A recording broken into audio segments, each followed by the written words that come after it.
First and foremost, thank you very much for being here today. We're excited about what is going to be happening in 2021. But before we get into 2021, I want to reflect on 2020.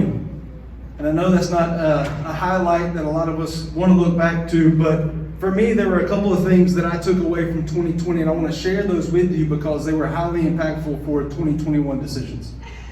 The first thing that I came across in 2020 is we began to go into the quarantine and looking at all of the different things that we could do and all of the different possibilities. I began to play a comparison game between myself and other student pastors, and I began to play the comparison game between our ministry and other student ministries within the city, within the state, and even around the nation. And the thing that, as I reflected in the last couple of weeks of December, the thing that I took away from that, and as I processed through all of that, is that it's not about what everybody else is doing. It's about what God has called us to do here. And as we think about what God has called us to do here, is to make disciples who make disciples. And last year we unveiled this discipleship plan to be known by God, to know God, and then to make God known. That has not changed. From 2020 to 2021 to 2022 and beyond, like that will not change. That is what we want our student ministry to be known for. The second thing that 2020 really taught us is that uncertainty should be a certainty. And as we think through uncertainty and the things that we want to convince or to convey this year, is that clarity and simplicity are key. And so as we think through 2021 and we begin to process through what God wants us to do, the vision that God has really laid out before us is that we want to control the things that are in front of us. We want to be simple in the things that are in front of us, and we want to build the foundation of discipleship in our own ministry and in our own city this year. And so for this year, we want to control what we can control, and we want to focus on what God has put in front of us. And along with that, we have several goals. Philip actually asked the question of us back in early December. Early December, of what do we want to be celebrating a year from now? And a year is a long time. Like 2020 taught us that a year is very unexpected, and a year is a long time. But as we begin to process through what do we want to see a year from now, we came up with a handful of things. And this is a collection of things that Cameron, KJ, and myself came up with, but here are a handful. One, within specifically D groups, and D groups being the catalyst for our discipleship throughout the rest of spring, and we're going to get to that in just a minute. But the importance of D groups, we want to see in the fall, we want to be celebrating 20 D groups. And that is an increase of 6 compared to what we have now. And so in that as well, we want to be celebrating that our students are inviting lost or unchurched friends. We want to be celebrating that. The third thing, we want to be celebrating the implementation of intentional follow-up. And so that starts with the 3 of us. It starts with our adult leaders. It even goes all the way down to our students, the intentionality with which we do follow-up. And the next thing that we want to see some goals that we have to do with our leadership team. We want to recruit leaders to be able to get to 20 D groups. That means we're going to need at least 12 more leaders, right? I can't do math this early in the morning. It's still morning. I'm on vacation. I don't know. We want to see more leaders. We want to see leaders that have a heart for making disciples. And one of the things that we want to work through as well is that our leaders and ourselves are training. We have an intentional training platform and process for our adult leaders, that whenever they come into a D group, that there's no intimidation, there's a clear plan and understanding of what is expected from the beginning. And then the last 2 things, one is kind of a result of the intentionality of us inviting unchurched and lost students to our ministry, is that we want to see salvation. Like, we want to see lost students coming into Christ. There are thousands of kids around our city, thousands of kids within miles of this church that don't know Jesus Christ, and they need to, and that's on us. We have been placed strategically here in Columbia for a reason. So we want to be intentional to go out and be the light for those kids. And then the second thing, which is really a dream of mine, and Pastor Furr and I have already begun to process and work towards this, but we want to have a family conference in August to focus on marriage and families, to be able to empower us to be able to be the light at home and in our communities. So those are some big wins for us for this year. And I feel confident that we're going to celebrate all of them in a year from now. So now, with all of that, I told you guys that we want to focus on the foundation of discipleship, and that's going to depend primarily on D groups, and all of the trips and events that we're going to do. They're going to be local or domestic. The reason for that, I talked to a missionary contact that we have. He's one of the East Asian partners that we're working with for our church.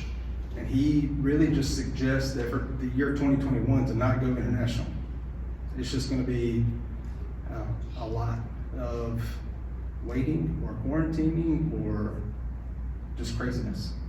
And so we want our students to be able to experience the fullness of what God has for them. And in that, we think that staying local is the best thing right now. So SLU, all of SLU, we're going to postpone that for this year. And then in 2022 and in the fall, whenever we do another one of these, we're going to lay out the new plan for SLU. All right? So this summer, we're going to stay local. We have some of the dates that we're going to lay out as well. Y'all, I don't know why my heart's racing so bad right now. I need a moment.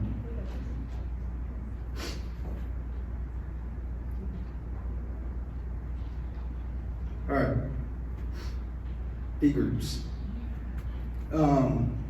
Last semester, we left a meeting fully intending and knowing that God was going to send us in a direction, or we went into a meeting fully and fully knowing that God had given us a direction for small groups and the way we wanted to do discipleship. And when we left that meeting, that plan was ruined. And in the course of a couple of hours, God had given us a new plan. And that new plan was D groups. As we began to process through D groups, the big wins for us were, one, that they were going to get us off campus and allow us to be able to still meet with students and do discipleship in an intentional way from 6th grade all the way up through 12th grade. It was going to give students an opportunity to cross the barrier of grades and to be able to influence each other for the growth of the kingdom, the growth of themselves. And as we began to think through that, we decided to go ahead and do sign-ups and all these different things, and we had over 90 students sign up for D groups. And in the course of November, all the way until we stopped tracking into December for D groups, we had over 75 students actively engaged in D groups, which is a huge win. So for us, the impact that D groups are having is incredible. Like, we are seeing our students show up to be discipled. They want to actively be discipled. Students that we haven't seen in person, I don't know if I've ever met, have been showing up to D groups. They want to be discipled. And I think the ease of being able to meet someone on Zoom and do it that way, or to meet at somebody's house, just helps. And this semester, for at least the first quarter and beyond, we're going to continue to use D groups. Our church is still not going to be having Sunday night and Wednesday night regular meetings on campus, and that's okay, because we know that D groups are being successful, and the intentionality of our leaders has just proven that. I know for my own D group, I've got 2 seniors, sophomore, a junior, and a couple of freshmen, I think. But what's been cool to watch is that the 2 seniors who are growing together like a peer discipleship relationship. I get to watch that unfold. And at the same time, I get to see this freshman who steps onto the scene and like has an immediate impact in the seniors' lives as well, which is cool because they wouldn't get to see that all the time. But from the moment that our D group began, you could see the impact across the board, which has been incredible to see. But I love D groups. I think they're working. I think they're going to continue to work. We're going to see nothing but incredible growth from them, from our leaders, from our students, and even into the community. But I'm not the only one who's excited about them. So we're going to show this video. All right. Yeah, so there we go. Like Josh said, we are very excited about what the Lord is doing through our D group ministry. I know for myself, I've been very encouraged over the past couple weeks as I've just heard testimony from leaders and students about how they have been impacted, how they're growing, and just how they're learning to better. Just knowing what it means to be a disciple and how following Jesus intersects every aspect of life, and that's really what we want to see continue as we're looking and praying for God to continue to grow our D group ministry. But I want to transition out of that and just talk about two things with you briefly, and that's going to be Sunday school and the gathering. So these are going to be two of our regular programmed events throughout the course of this semester. And so first is Sunday school, which obviously we did not have Sunday school this morning. We decided that we were going to postpone, but when we get back into Sunday school in a regular rhythm, the format of our Sunday school has taken a little bit different shape and form, and this is another thing that we've just been very grateful that the Lord has just brought inspiration and allowed us to make some changes in Sunday school that have been beneficial so far. And so we're all meeting together, middle and high schoolers, upstairs in 1420, using that hangout space and the auditorium. And really what we're focusing on, that time when you first come in, that's just a time of fellowship for the students to all be together and corporately gather.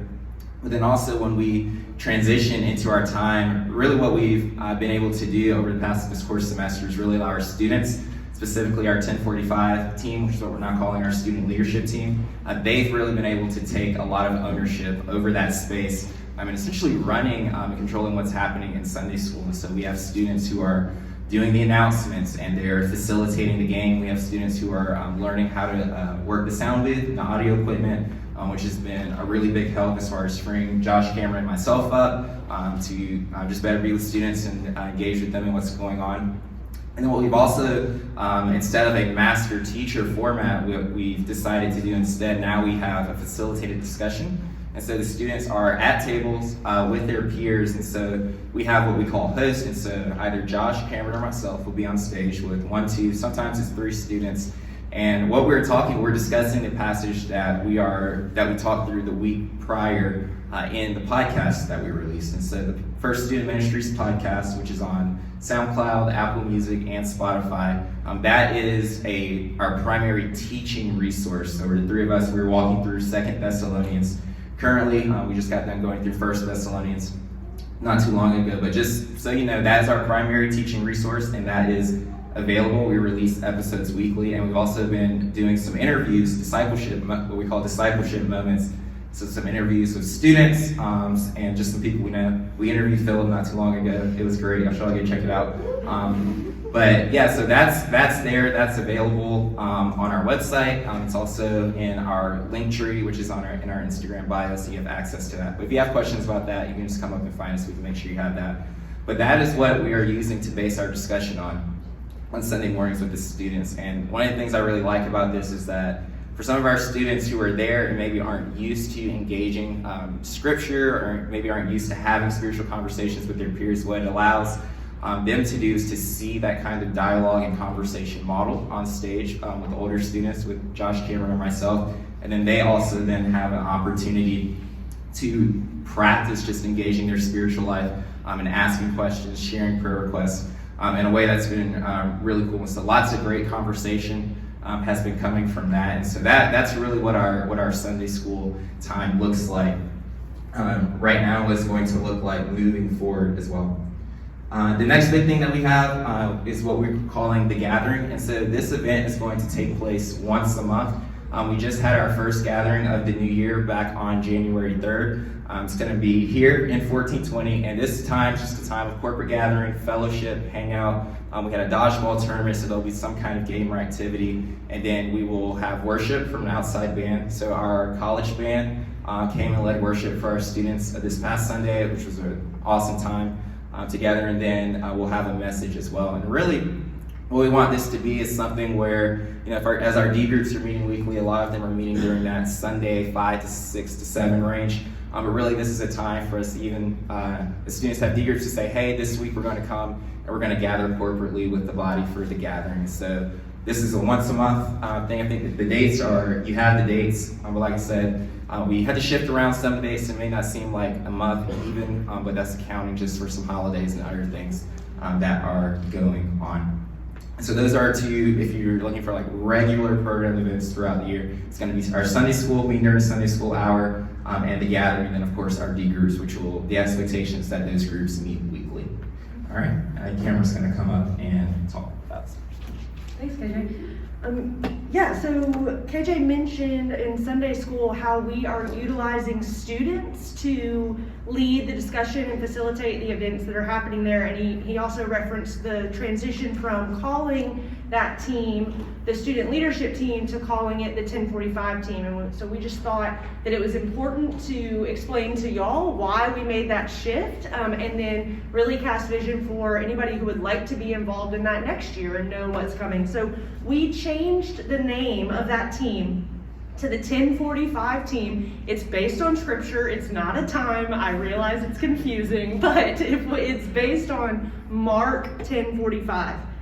And that is the passage where Jesus tells the disciples that whoever would be great among them must be a servant, that whoever would be first must be last, and that the Son of Man came not to be served, but to serve.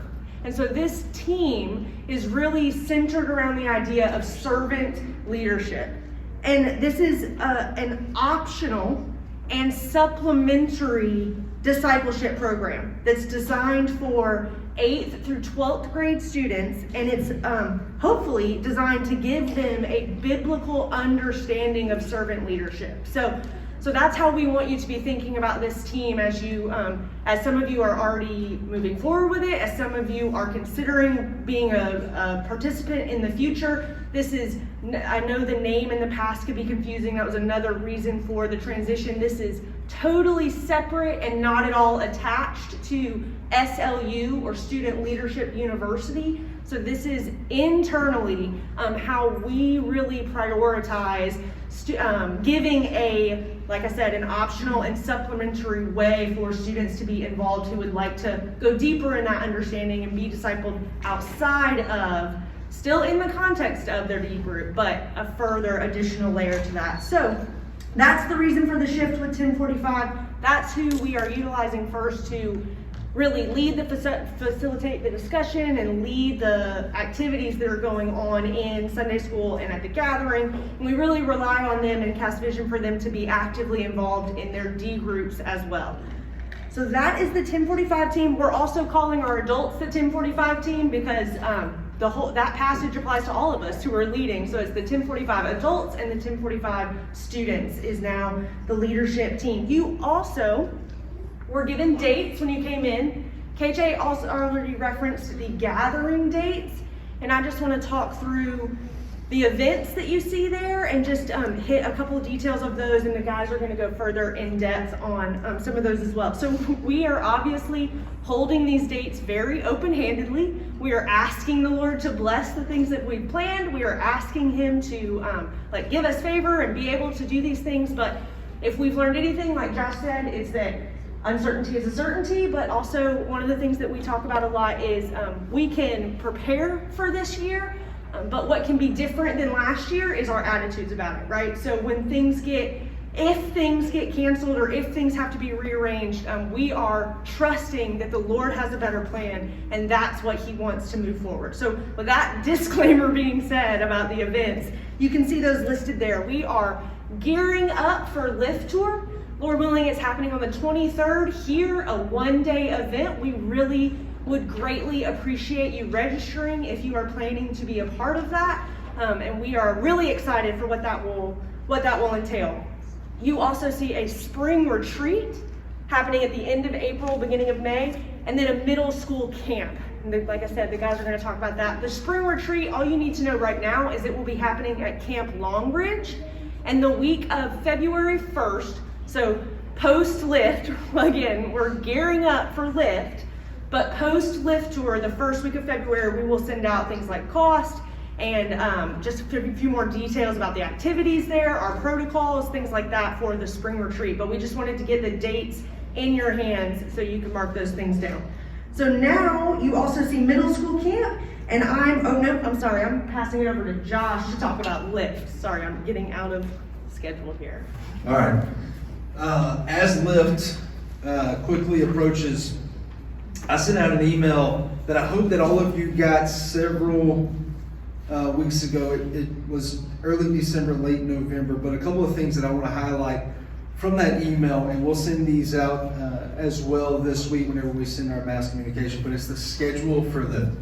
We are going to show up at 9 o'clock on that Saturday morning. We're going to meet in 1420. We're going to do temperature checks, breakfast, and make sure everybody is good and healthy before we go over to Lift.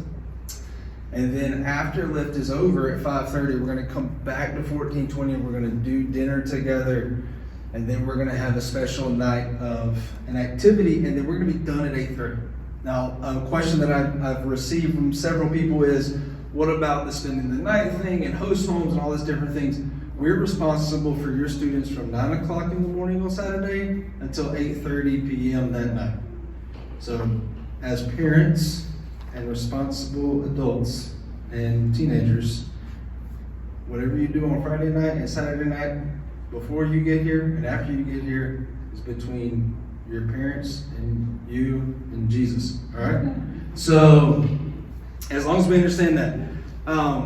I talked to Jeff earlier this week. They are excited about Lift. We are excited about Lift. We know that right now that there's an increase of numbers going around our state, but we believe that we're far enough away from the spike right now, far enough away from Christmas, that that number will decrease by the time we get to the 23rd.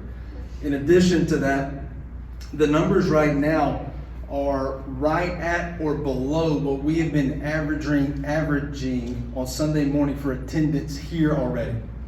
And so we believe that we're going to be able to host this in a manner that is both safe and responsible, and we believe Jesus is going to show up and honor that. And so what's going to happen is that our student ministry and every student ministry that shows up will be designated a specific section. There will be no crossover whatsoever from any student ministry that shows up. If you remember Lift tours in the past, there's always been a mosh pit down front. That will not happen. All right, that is illegal this year. All right, so, but you'll be designated specifics. We will be designated a specific section. We will be asking our students to keep their masks on. They will do temperature checks actually twice, once they show up at 9 o'clock, and then again before we go into the sanctuary over here, because that's going to be a Lift mandate as well. And then any student, if they're even close to 100.4, will get their parents will get a gracious phone call from one of us. And we love you, but you're not going to be able to go. All right? In addition to that, we're going to be maintaining all of what our church already does as far as protocols, which is every other pew and all the different things that we have in place. Lunch will be the same way. Each church will have a specific place where they do lunch. There won't be any crossover. When they do small groups, or you see small group breakouts or group discussions and stuff like that, those will probably be done in the sections in which the church is split up already in their own, or in the sanctuary, or they'll do it in their eating location, but there won't be any crossover. All right, so we're excited. Right now it looks like Brent Crow is going to be our only speaker. Liberty Collective is coming. Nikki Hoffpower, you might know Nikki. Yeah, she's coming to facilitate for us. So she's the boss all weekend long. All right. So if you know Nikki, or if you don't know Nikki, she is the CEO, I think, of SLU. She doesn't play games, all right? So we expect great things from Lyft. We're excited. This will be the first big event we've had since Fall Retreat. Nope, since Lyft Tour last year. It'll be a year, pretty much to the date, that we've done something, a big event with our student ministry. So we're excited. We're praying for God to do some great things. So, all right, brother. Get that mic. Yeah, so really quick, just about middle school camp. You see the date there. The plan is to take our middle schoolers, and this is going to be current 6th graders through current 8th graders, up to Carson Newman in Tennessee for Centrifuge. So the big thing right now is just to make sure to look at that date and to plan accordingly. Like I said, we're going to release more information on February 1st, but this was the camp that we were intending to take our students on this past summer, but it got canceled, and so we are hopeful and confident that Centrifuge will be open and available. And so right now, that's looking like it's going to be the case, and so like I said, praying, going to go ahead and plan to be able to take our middle schoolers to camp that week in June. All right. The one thing that you don't see on the calendar is a high school mission trip. But let me go ahead and tell you that we are planning a high school mission trip, and it's going to be sometime in July. We're looking at either the second or third full week in July. And we're looking at a couple of different places. One is going to be Detroit. The reason being is that we have a church partnership up that way, but we're also going to partner with our East Asian partners for our church. And so we will go up to Detroit and we will work with East Asian churches up that way. I was actually speaking to our partners earlier this past week, and there's a well-known Chinese church in Ann Arbor, Michigan. And what a cool opportunity for us to be able to partner with them. Now, right now, Detroit is on lockdown due to some COVID things. And so we're waiting patiently to see what God is going to do there. We're very hopeful and excited about the possibility of taking maybe a couple of teams on the same week to work with different churches. So a team of 8 to 10 high school students to work with one specific church, a team of 8 to 10 high school students to work with another church, but all one trip. We'll all stay in the same place. We'll all do the same evening things, but different during the day. As we said, though, being loosely tied to that right now, we're also looking at some local partnerships that could see us working either in Columbia or Charleston or different things like that. But we will have a high school mission trip. We are trusting the Lord that He's going to give us the right answers between now and then. All right? That is a lot of information as quickly as we can give it to you. What questions do you have? Yes, ma'am. What will you do for the rising 6th graders? What will we do for the rising 6th graders? We're going to promote the rising 6th graders in July. And when we get to July, we're going to have a one-day event specifically for them. We're going to focus on them a great deal. And then as we get into July, we'll have more stuff. Our summer schedule, we're very hopeful that we're going to be opening it up to full throttle come July. So.